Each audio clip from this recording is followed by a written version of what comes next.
dicen el negro llorona, negro pero cariñoso. Todos me dicen el negro llorona, negro pero cariñoso. Yo soy como el chile verde, llorona, picante pero sabroso.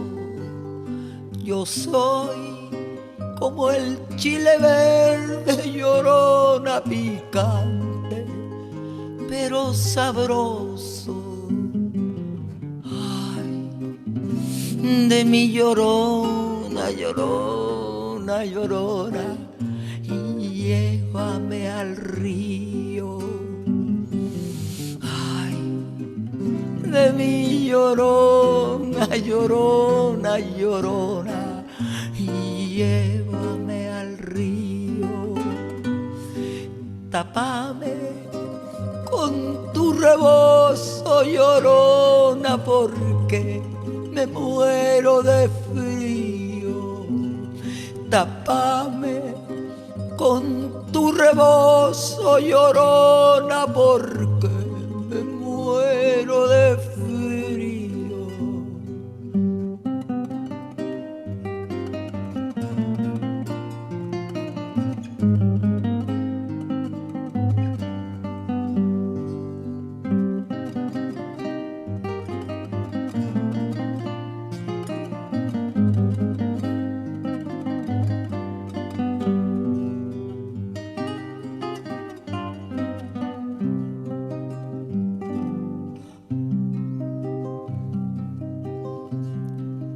No sé qué tienen las flores, llorona, las flores del campo santo. No sé qué tienen las flores, llorona, las flores del campo santo, que cuando las mueve el viento, llorona, parece que están llorando, que cuando las mueve el viento, llorona, parece que están llorando.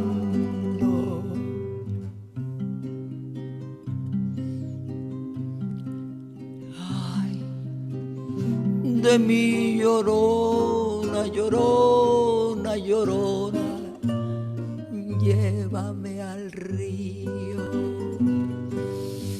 Ay, de mi llorona, llorona, llorona, llévame al río. Tápame con tu rebozo, llorona, porque me muero de frío. Tápame con tu rebozo, llorona, porque me muero de frío.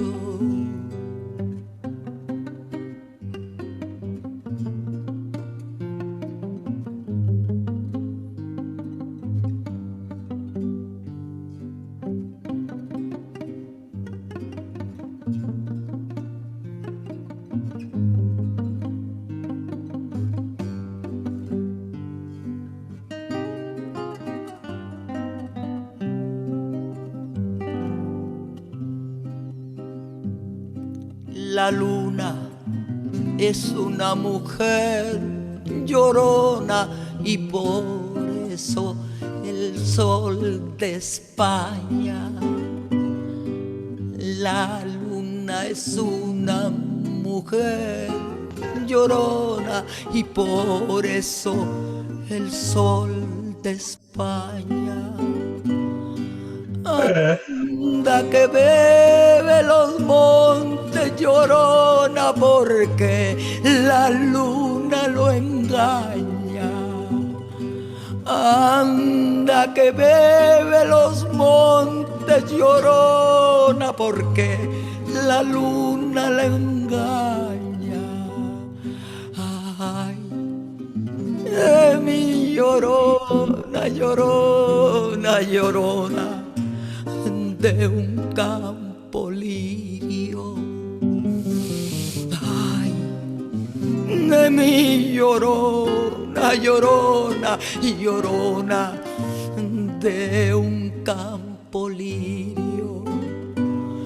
El que no sabe de amores, llorona, no sabe lo que es martirio. El que no sabe de amores, llorona, no sabe lo que es martirio.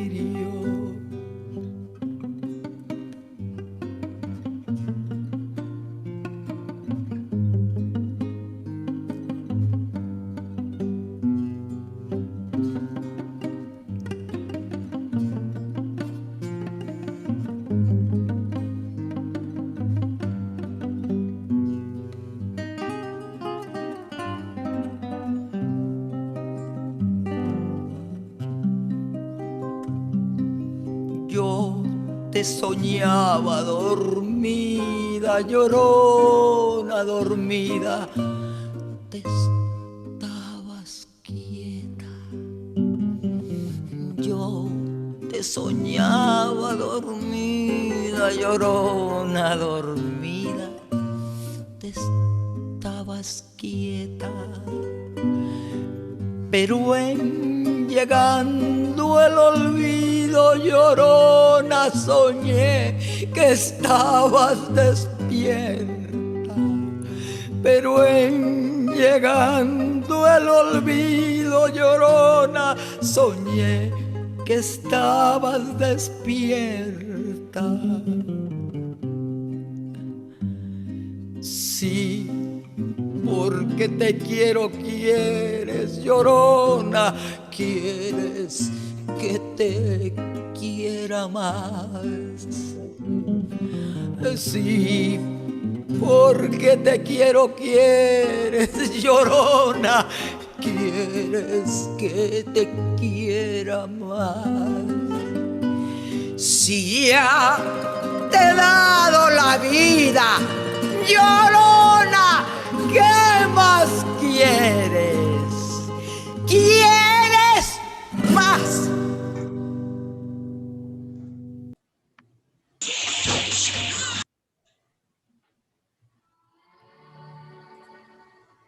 Boa noite. A pessoa. Boa noite, boa noite. Boa noite, professor. Como vão? Muy bien. Isso aí.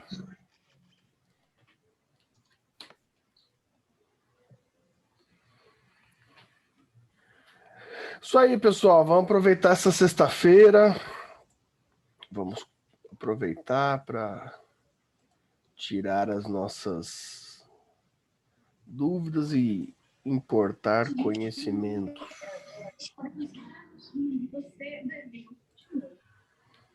Bom, bem, aula passada, pessoal, a gente começou a falar de Aristóteles e não chegamos a terminá-lo, né? Então, hoje é a nossa segunda aula ainda falando de Aristóteles, antes que a gente possa fazer a passagem para a medievalidade, para o direito medieval, né, para a justiça medieval. Então, hoje a gente prossegue no nosso trabalho aqui de ainda entendendo essa última parte aristotélica. Vamos abrir aqui o slide. Se aparecer aqui para mim, apareceu. Aqui está. Deixa eu voltar no slide anterior primeiro, para a gente fazer uma pequena revisão, né, para a gente relembrar o que a gente viu na aula passada. Bom, pessoal, aula passada, então, quando a gente falou de todas aquelas questões da passagem platônica para a passagem aristotélica, a gente concluiu a seguinte questão. Se em Platão a virtude, a areté, né, principalmente sobre a invocação da justiça, repousava em uma natureza, né, num elemento, num conteúdo inato do ser humano, se em Platão a justiça ela era alcançada pelo próprio sujeito, por meio do plano das ideias, do exercício da alma do conhecimento, isso, em resumo, significa dizer que em Platão, areté, a virtude, ela já está presente em todos, já está presente em todos os indivíduos por natureza. Em Aristóteles, a gente não vai ter essa relação. O Aristóteles vai projetar a sua estrutura de areté, de virtude, a partir de uma oposição quanto a essa perspectiva do Platão. Uma vez que a areté, a virtude, não se encontra naturalmente presente no sujeito. Mas a areté se encontra, ela pode ser produzida, apreendida, principalmente numa questão de ação. A areté não repousa no plano das ideias e nem nenhum outro elemento natural ao ser humano. A areté se manifesta, a virtude se manifesta a partir da ação. Por isso que o Aristóteles vai dizer que a virtude, dentre as virtudes, a justiça, ela se manifesta como a finalidade do ato, ou finalidade da ação. Ou seja, uma teleologia da ação. O telos, a finalidade da ação. E essa teleologia da ação, esse telos, vai ser composto, pelo que a gente viu na aula passada, por 3 planos de divisão, por 3 planos teóricos da finalidade. O primeiro, um plano contemplativo, que a gente chama de teoria, ou seja, a finalidade de um ato virtuoso, ela é apreendida e ela é contemplada e ela é produzida, incompreendida e manifestada no nosso conhecimento.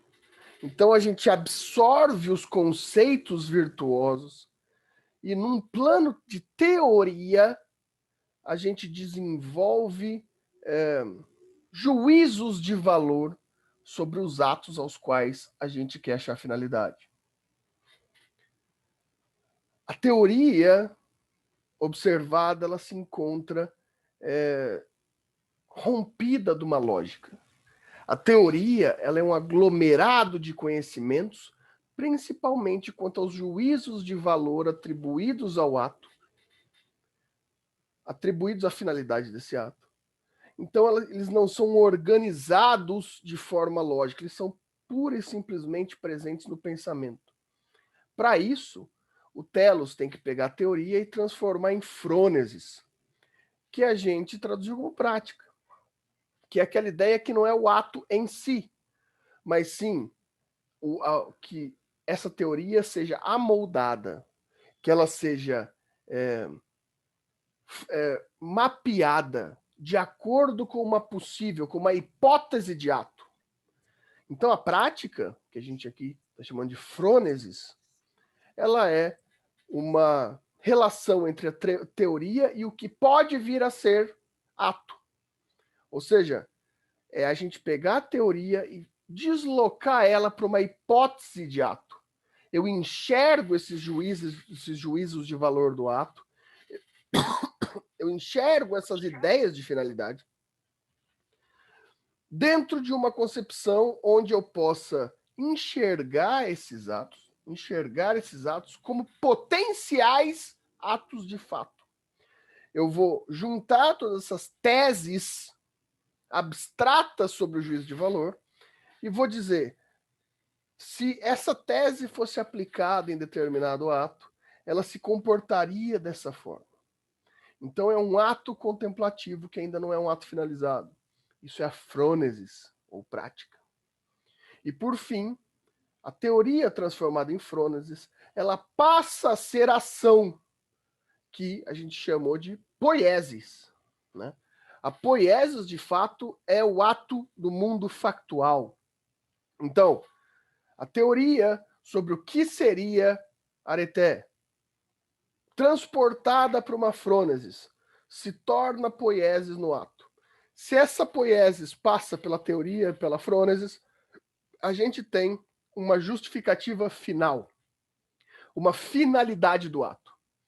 Se o ato é pensado a partir de sua finalidade, e essa finalidade tem em si uma contemplação e um ato contemplativo sobre virtude, aqui a gente tem a possibilidade do nosso ato ser virtuoso. Então, esse, em resumo, é a gente entender como que funciona a areté dentro dessa estrutura de ato teleológico em Aristóteles. A finalidade da areté é uma teoria composta de frônesis que corre, por fim, em uma poiesis. Poiesis é o ato fundamentado pela frônesis, que é fundamentado pela teoria. Essa foi nossa última aula. Tudo isso daqui presente na obra Ética Nicômaco, de Aristóteles, que está no AVA de vocês, né? Que já está lá no AVA de vocês, essa obra. Quem quiser imprimir, etc. Dúvidas sobre a aula passada, portanto?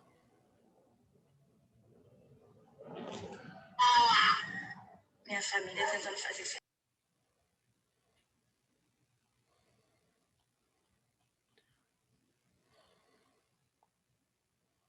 Sem dúvidas, essa é a turma que entende Aristóteles em uma tacada só.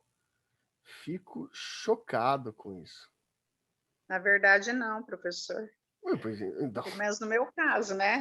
É que eu sinto a necessidade de reler tudo de novo e até mesmo de assistir a aula novamente para eu entender e fixar melhor. Se for bem sincero, assim, estou com todas as dúvidas a ponto de não conseguir apontar. Não. Exatamente. Faço das palavras da Sandra as minhas. Não, mas a gente tem que montar aí nossas dúvidas. Vocês têm que montar as dúvidas de vocês, porque senão a gente não consegue. Ninguém precisa entender nada sozinho. Isso é importante. Nem Aristóteles entendeu tudo sozinho. Ele foi aluno de Platão.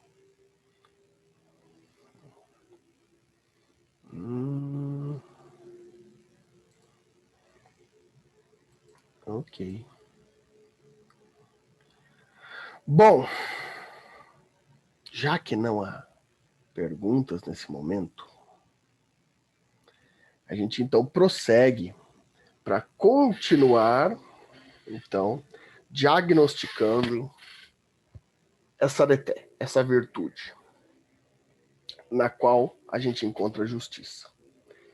E para isso a gente vai ter que voltar na prática, né? Voltar na ideia de frônesis. Porque é na frônesis que, para Aristóteles, vai ser o momento mais importante de delimitação do que pode vir a ser virtude. Né? Porque, lembrando, a teoria em Aristóteles é um elemento muito perdido. Né? São ideias perdidas. Né?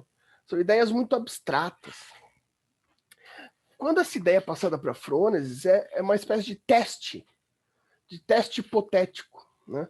A gente não cometeu o ato ainda, mas a gente está pegando essa ideia e tentando codificar ela para que ela possa se manifestar na nossa cabeça, como que ela funcionaria quando a gente, de fato, pensa nela como uma ação.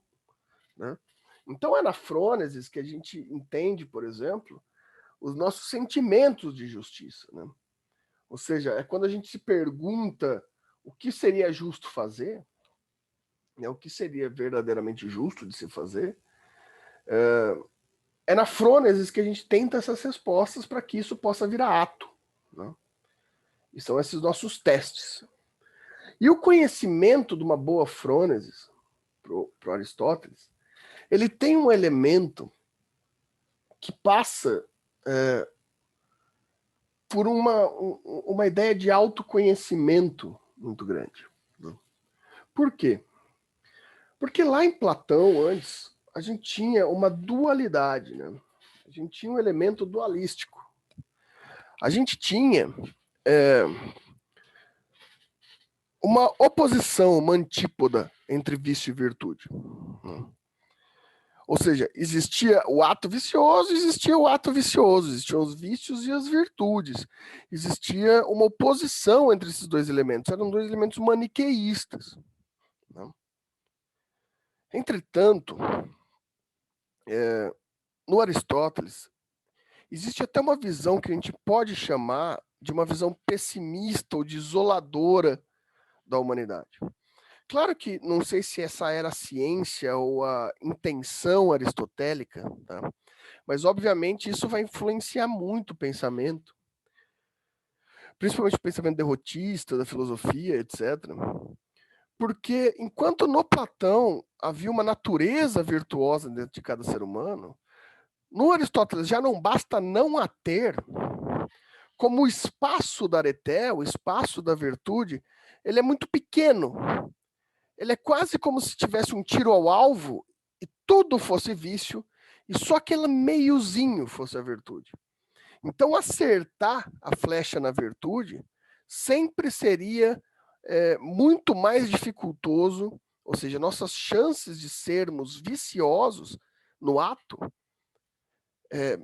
sempre seria muito grande, porque nossa frônesis, para acertar um ato virtuoso, precisaria de muito conhecimento. Por quê? Porque, diferentemente do Platão, em que a dualidade era entre vício e virtude, o Aristóteles passa isso para um outro espaço, para uma outra dualidade, que é o excesso e a falta. Né? Ou o ato é excessivo, ou o ato é faltoso. Né? E a frônesis, na hora de arrumar isso, vai ter que observar esse excesso e essa falta. Mas qual é o problema disso? Que entre o excesso e a falta, existe toda uma gama de ações possíveis que não sejam excessivas e nem sejam faltantes. O problema é que a maioria desse espectro entre o excesso e a falta são ainda atos viciosos. O Aristóteles vai colocar para a gente que o único ponto passível de virtude entre o espectro do excesso e a falta é o que a gente vai chamar de temperança, né? Que é uma espécie de união entre a prudência e a moderação. Né? A temperança se projeta na frônesis como uma busca, né, entre os excessos e as faltas, daquilo que a gente vai chamar de justa medida ou meio termo. Né? O único espaço virtuoso em um ato está nessa justa medida. Está no ato de temperança, que é o meio entre o excesso e a falta. Vamos colocar assim nesse primeiro momento. É o meio. Se o meio é o ato justo e temperado, todo o resto entre o excesso e a falta é vício. A única virtude é o ponto-chave do meio, o elemento da temperança. O elemento da temperança. Todo o resto é ato vicioso.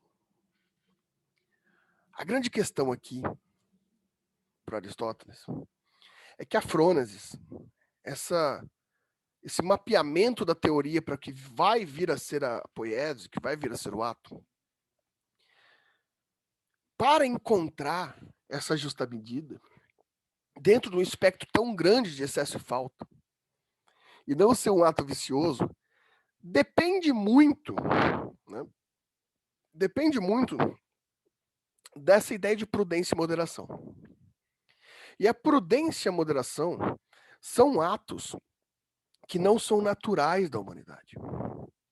São atos que precisam repousar no hábito, na educação, né? Então, além de tudo, o indivíduo que pretende uma finalidade de um ato justo, ele tem que ter um vasto conhecimento de prudência e moderação para poder chegar na justa medida e não pecar viciosamente entre todo o espectro do excesso da falta, né? Só que, para a gente entender esse excesso e essa falta, para a gente entender esses elementos de excesso e falta, muitas questões a gente tem que levantar aqui, né? E depois eu volto nessa tela, mas vou passar para a próxima, porque para a gente entender essa justa medida, né, como ato justo, essa temperança, eu vou ler com vocês aqui uma passagem do Ética Nicômaco que talvez a gente consiga ver elementos que nos expliquem isso, tá? Então vamos ler juntos isso daqui. O Aristóteles então apresenta para a gente em Ética Nicômaco. Como isso vem a suceder, já o explicamos atrás, mas a seguinte consideração da natureza específica da virtude lançará nova luz sobre o assunto. Em tudo que é contínuo e divisível, pode-se tomar mais, menos ou uma quantidade igual. Isso quer em termos da própria coisa, quer relativamente a nós. Então, basicamente, aqui a gente ele está falando de uma possibilidade de tudo aquilo que é contínuo e divisível pode se achar uma quantidade matemática, né? E essa quantidade matemática vai se aplicar tanto para as coisas quanto à nossa virtude ética. Quer ver? Vamos continuar.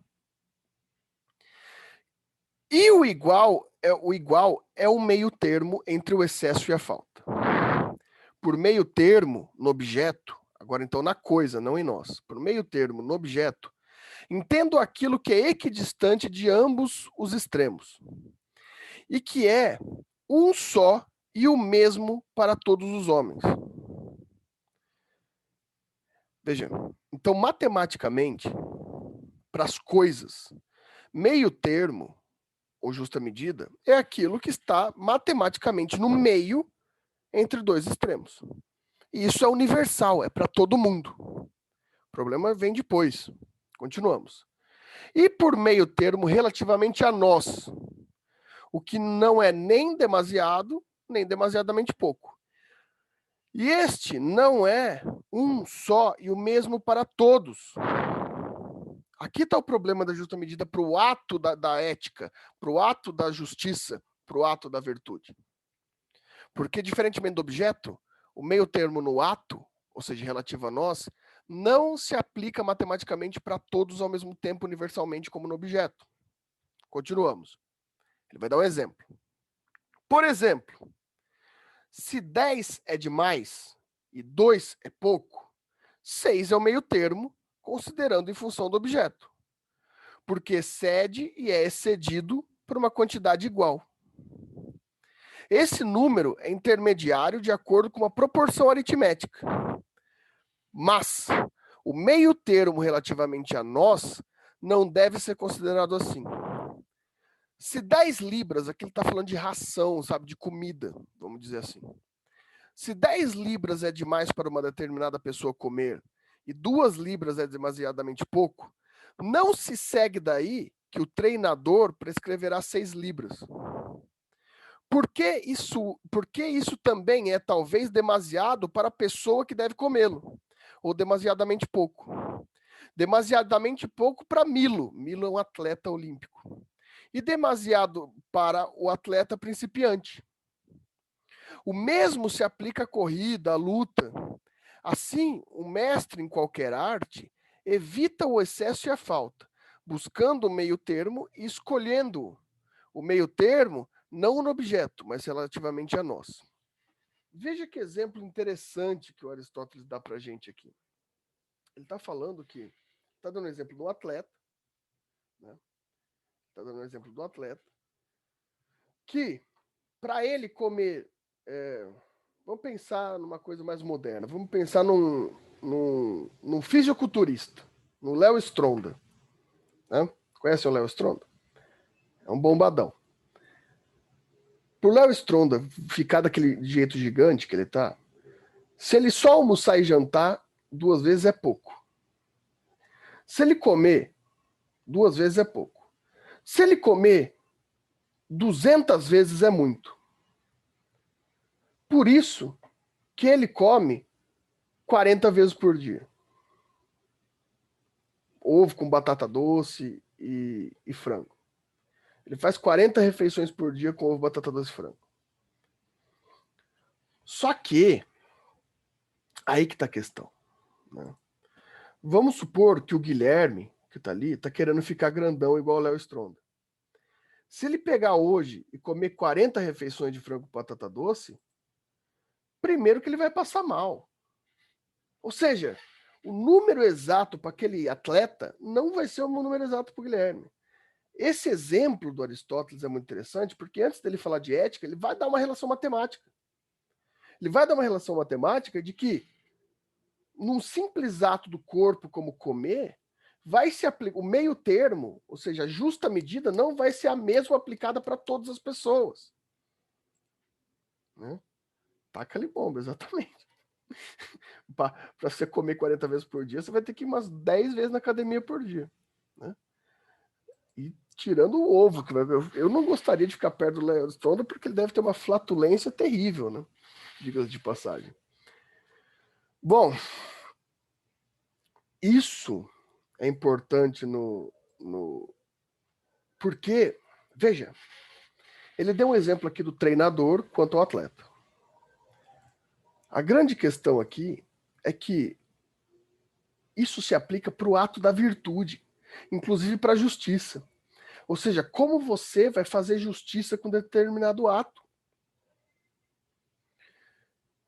Significa dizer que a busca da prudência e da moderação, ou seja, da temperança, depende do conhecimento de si.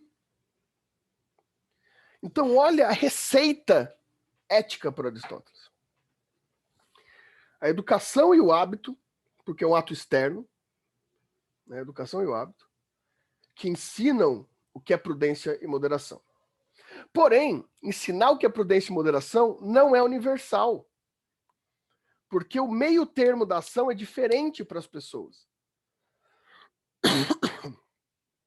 O meio termo da ação é diferente para as pessoas. Por isso, para que essa prudência e essa moderação aprendidas externamente possam ser temperança, é preciso primeiro um conhecimento de si, para que você saiba quais são seus excessos e suas faltas. Esse é o grande problema. Porque, veja, se a gente coloca assim, uma pessoa cortou a garganta de outra com uma faca. Nos parece excesso, certo? Nos parece excesso. Se a gente diz, uma pessoa com ciúme, um homem com ciúme da sua esposa, achando que ela tinha um caso, cortou a garganta dela, nos parece um excesso. Se a gente fala, uma mulher vendo o seu marido tentar abusar sexualmente da sua filha, corta a garganta do marido, nos parece um ato razoável. A gente entra no ato razoável, porque ele ainda pode não ser. A gente vai ver como essa mulher julga esse ato, como se ela teria outras formas de poder parar esse sujeito, se qualquer ato que ela tomasse pioraria a situação, qual que é a sua força física, qual que é a sua estrutura mental. Só assim a gente pode dizer de fato se o ato foi justo ou não. Nenhum ato isolado, para Aristóteles, é universalmente excesso ou falta. Todo ato depende de considerações da frônesis individual de cada sujeito. Porque o ato ele não pode ser universalmente alguma coisa.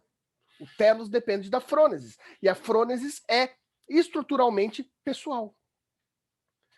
Claro que os conceitos de prudência e moderação vêm externamente, porque aprender o que é ético, aprender o que é arité, aprender o que é virtude, para Aristóteles não é natural, depende de uma explicação exterior. Só que a aplicação de uma justa medida para o ato depende da aprendizagem da prudência e da moderação e a temperança, que é o conhecimento de si e a localização exata do ato, segundo a sua estruturação. Né? Imaginemos assim. Imagine que um sujeito mora num bairro, num local, num território extremamente que está passando por uma pobreza extrema e as pessoas estão passando fome. E ele é dono de uma venda, de um mercado. E o que ele faz? Ele abaixa os preços de tal forma até que o lucro dele seja ínfimo. Tão ínfimo ao ponto de o que ele ganha ser equivalente ao que aquelas pessoas têm. Ou seja, todos têm possibilidade de comprar, inclusive ele, na mesma medida. Ele abaixou esses preços, por quê? Porque ele entende que esse seria um ato justo dentro daquela situação. Daí tem outro cara que, vendo isso acontecer, se muda para o local, e esse tem bem mais dinheiro, e ele abaixa o preço abaixo do preço daquele outro sujeito. Porque ele pode bancar por um tempo, mas ele vai eliminar a concorrência. Ele fez bem para o bairro, certo? Ele fez bem para o bairro. As pessoas, por conta dessa concorrência, as pessoas conseguem consumir mais. Só que o ato dele não foi em si prudente e moderado, teve excesso. Por mais que o resultado tenha sido bom, o ato não. Isso para Aristóteles é a mesma coisa de dizer que o ato é ruim. Não é porque o resultado foi bom que o ato foi bom. Um ato ruim, ele contamina os atos bons, não importa o resultado, porque é telos, é finalidade, não resultado. A finalidade do ato que dá a virtude. Não importa. Ou seja, para o Aristóteles não são os fins que justificam os meios. Porque o ato deve ser justo. Vejam. A gente não pode universalizar os atos. Nem por resultado, e também não por intenção. A gente viu aqui nesse exemplo dos dois comerciantes que o resultado não pode ser considerado para o ato justo ou injusto. A intenção também não. Imagina um farmacêutico. O farmacêutico faz com competência o remédio que cura. Imagina um envenenador. O envenenador faz com competência o remédio que mata. A intenção da competência é a mesma, mas ela não pode ser universalizada. Ou seja, não é nem na intenção e nem no resultado, mas sim no telos, na finalidade do ato, no conjunto de elementos que determinam aquele ato como um ato virtuoso. Para Aristóteles, pouco importa se o resultado do ato injusto, do ato vicioso, foi justo. Porque se o ato vicioso leva à virtude, é um acaso. É um acaso. E se é um acaso, é uma aposta.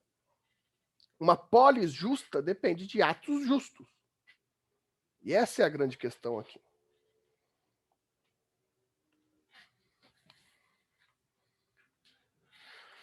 Quais são as dúvidas até aqui?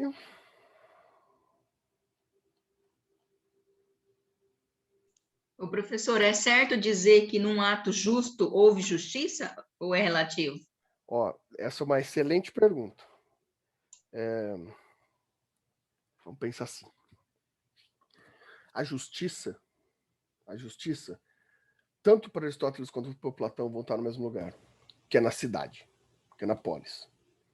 Ou seja, eles pensam muito numa ideia de comunidade. Então a justiça está na comunidade justa. O ato injusto pode gerar justiça, mas essa justiça não é justa. Ou pelo menos essa justiça não é virtuosa. Um ato virtuoso e justo não gera exatamente a justiça. Um ato virtuoso e justo, ele pode vir a gerar a justiça. Porque não adianta nada um ato virtuoso que não dê isso que a gente vai chamar de aprendizagem ou de hábito dentro no meio, senão isso é messianismo. Então a grande questão para Aristóteles é, para que haja justiça, é preciso um conjunto de atos justos. Ou seja, que majoritariamente os atos tenham como finalidade a justiça.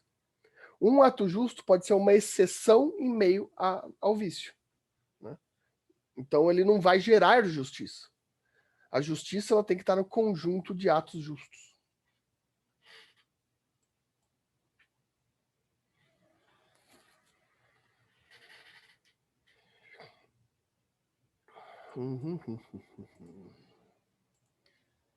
E aí, mais alguma coisa? Para a gente poder prosseguir.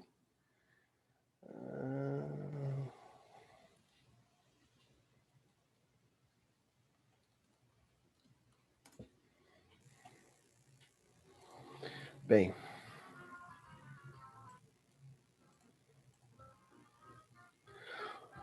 Então a gente vai fazer o seguinte, né? Como a gente passou mais de meia hora de aula aqui, intervalinho de 5 minutos, volto, faço chamada e segunda parte da aula, ok?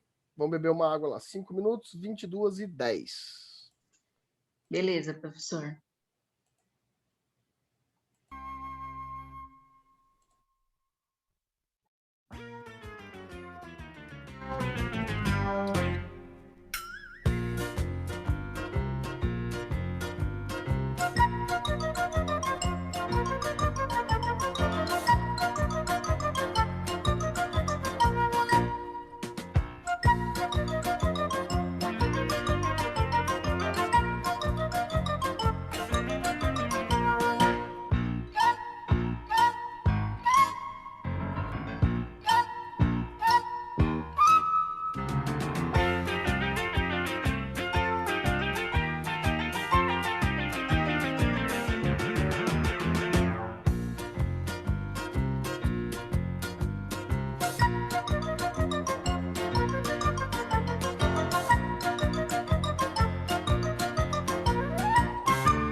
fazendo a chamada aqui enquanto isso, então. Ana Paula, vamos ver se está aí. Não. André. Não. Denise. Não. Eloá está aí. Emanuele. Não. Fabiana.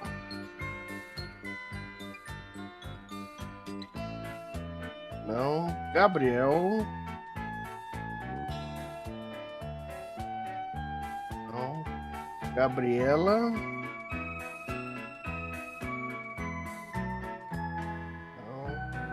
Guilherme. Guilherme tá aí. Isabela. Tá aí. Jonathan tá aí. João. Gregório.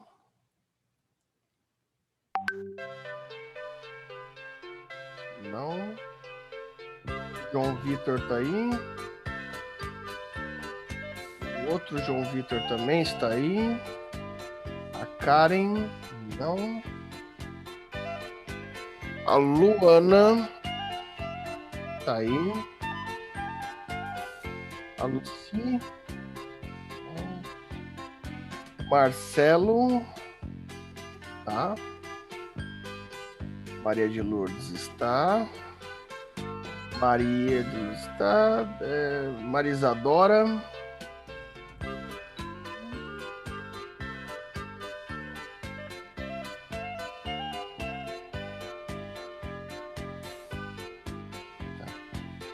Mariana.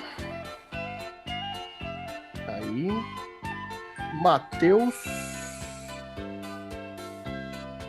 Matheus tá aí. Micaela.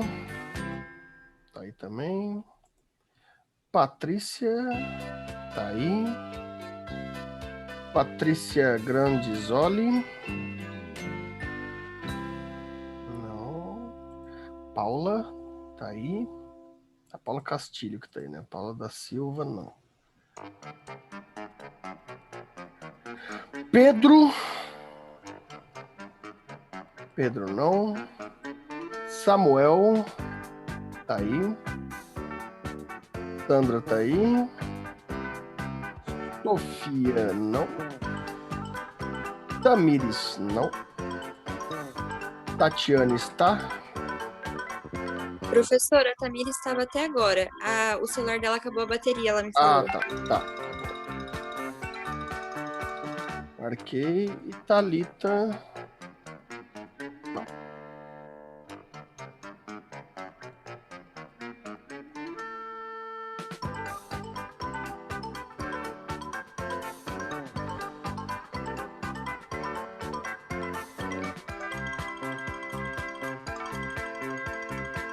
Tranquilo, Guilherme, te vi aí.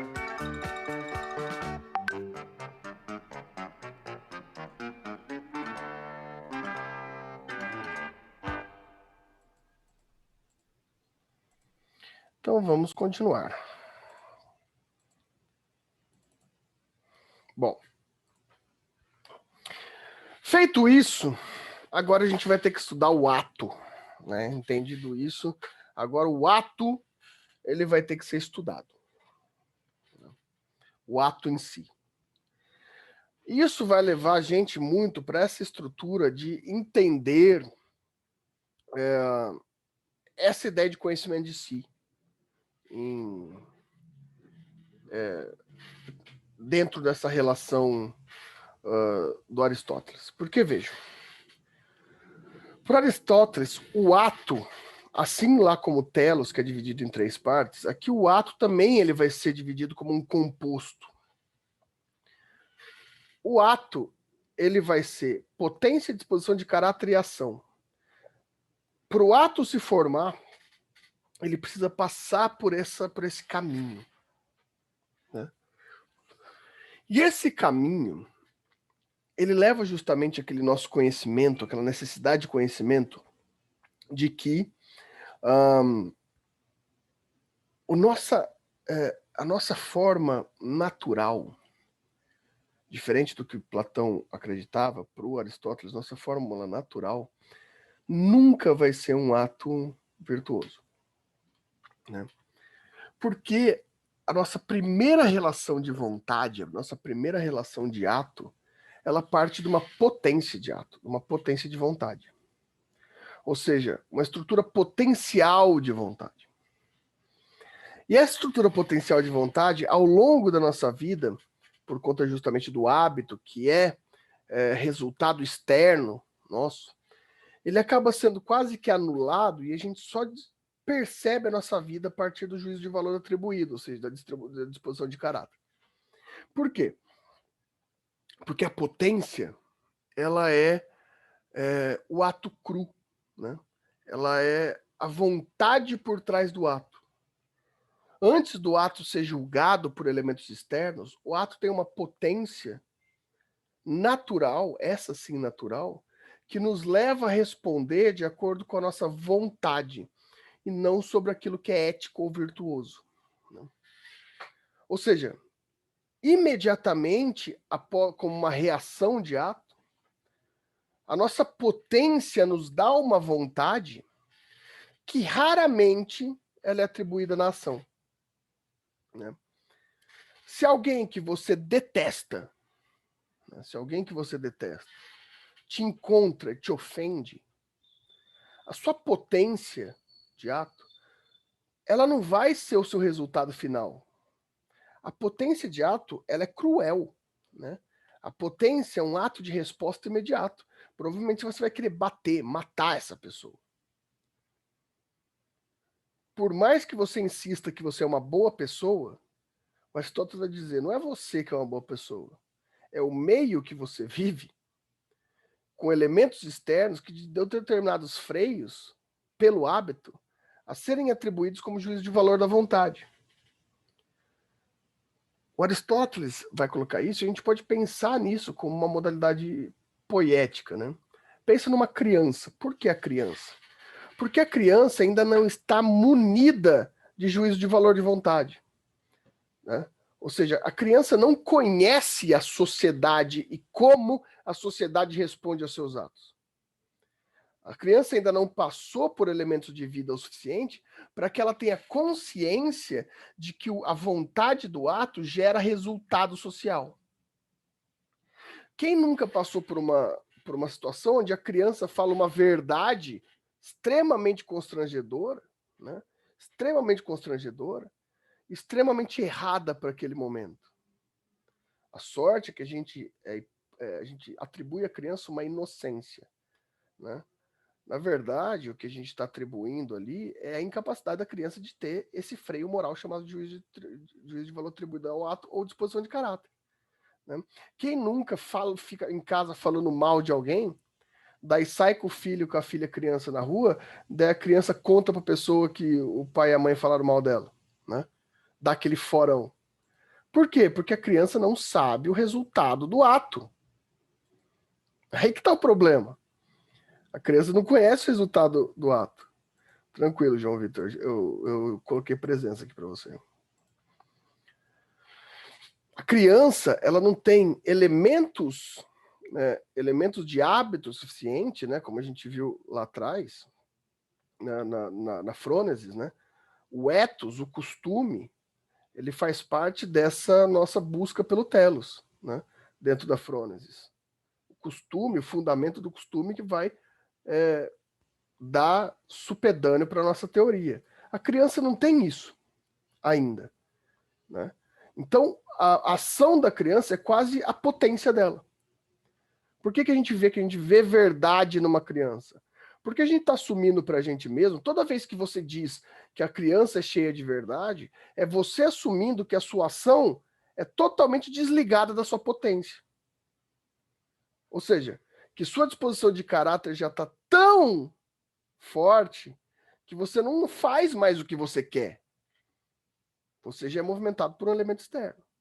Entenda, para Aristóteles isso é ótimo, tá? Para Aristóteles isso é maravilhoso, porque não dá para confiar em gente. Por isso que o Aristóteles ele fala que a educação da polis, né, esse hábito da polis, tem que ser extremamente pesado e autoritário quanto ao ensino da ética. Né? Porque a gente tem que anular a potência das pessoas mesmo para Aristóteles. Porque o ser humano é mau. Né? Se deixar a potência agir, né, a gente pega a inocência de uma criança e perverte com o sofrimento do adulto. Isso vira uma potência terrível. Né? Então, para Aristóteles, isso é maravilhoso. Só que o problema é que não tem naturalidade, né? Mas sim esse costume, esse hábito, esse ethos. Né? A potência ela é anulada pela disposição de caráter. E na vida adulta, essa disposição de caráter, ou seja, esse freio moral, essa frônesis que já nos converte às ações externas sobre os resultados da forma como a gente age, né? Ela praticamente já domina nosso ato. Em determinado momento da vida, a gente até desconsidera a percepção da potência. Porque já fica tão automático a forma como a gente trata a nossa potência, que a gente não chega nem a perceber nosso ato originário, nossa potência de ato. A gente só percebe já nosso juízo de valor, nossa disposição de caráter. Né? Então, para a gente, quando a gente fala, por exemplo, que eu sempre ajo assim, você não está vendo necessariamente sua potência, mas aquele ato que virou tão costumeiro, tão habitual, que a sua disposição de caráter já dominou sua potência, você nem consegue mais percebê-la. Né? Então a vontade potencial passada para a disposição de caráter, aí, ou seja, esse freio moral, daí sim ele se torna ação. Né? Daí sim ele se torna ato. Né? Ação completa, ato completo. O problema aqui é que sim, é na disposição de caráter que a gente vai conseguir temperar, né, fazer a temperança entre vício e virtude. É na disposição de caráter. Por quê? Virtude, areté, é elemento externo. Então é de aprendizagem. O problema é aquilo que a gente conversou da justa medida. O problema é o problema da justa medida. Por quê? Porque a justa medida ela é diferente para todas as pessoas. E a grande questão aqui do Aristóteles, então, é que você deve conhecer a sua potência original. Você deve ter consciência da sua vontade potencial para que a disposição de caráter não seja só um impulso social. Para que a sua disposição de caráter ela possa, de fato, calcular os elementos viciosos da sua potência. E assim conseguir encontrar o meio termo da virtude. É necessário, então, que você não ignore a sua potência viciosa. Porque é na sua potência viciosa que está imprimido, que está impresso as suas relações de vontade. E as suas relações de vontade, elas são impulsos, pulsões, que se relacionam diretamente com as suas reações a você mesmo. Ou seja, a forma diferente de vontade de potência das pessoas passa por humor, personalidade, traumas, né? Várias condições que formam a vontade potencial inicial. Se o indivíduo só percebe a disposição de caráter para frente, muito provavelmente, né, ele não está parando para conseguir ter a temperança do ato na disposição de caráter. Ele só está agindo por hábito. Por quê? A potência deve ser analisada para que, dentro desse espectro do excedente da potência, conhecendo esse espectro, que você possa calcular o meio termo da virtude no ato. Tá? Tudo bem, Pedro. Já coloco aqui também. Eu não lembro se eu coloquei para você. Deixa eu ver.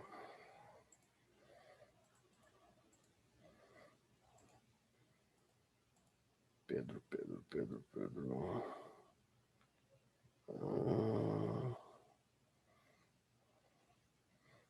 Pronto. Salvo.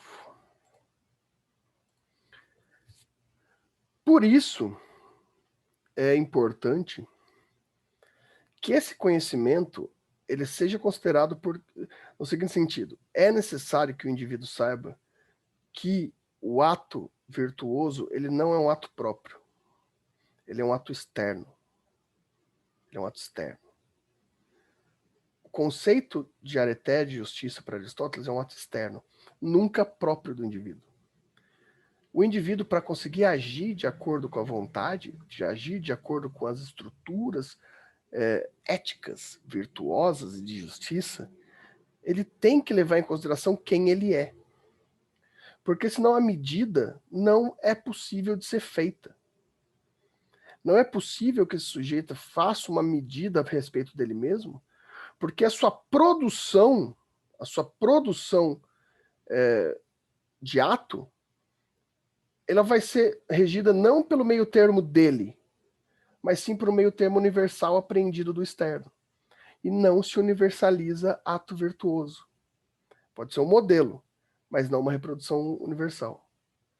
Só é possível um ato virtuoso se for levado em consideração todo o espectro do excesso da falta. Porque ele é individual para cada pessoa. Ele não pode ser levado em consideração como um universal dinâmico. Ele é individual. Sendo assim, a justiça aristotélica, ela é um elemento externo de ação individual, um elemento externo de ação individual que se manifesta num ato coletivo. Só que cada ato tem um significado diferente. O conjunto de atos virtuosos, ou seja, o conjunto de atos na sua finalidade virtuosa, gera uma sociedade justa. Só que cada ato é diferente. Não é, de forma alguma, universal. E aí? Quais são as dúvidas?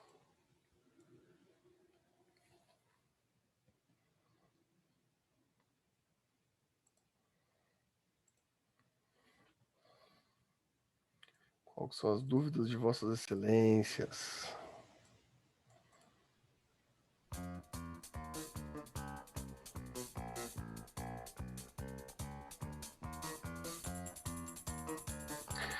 Marcelo, não tem mínimo nem máximo de laudas. Não tem.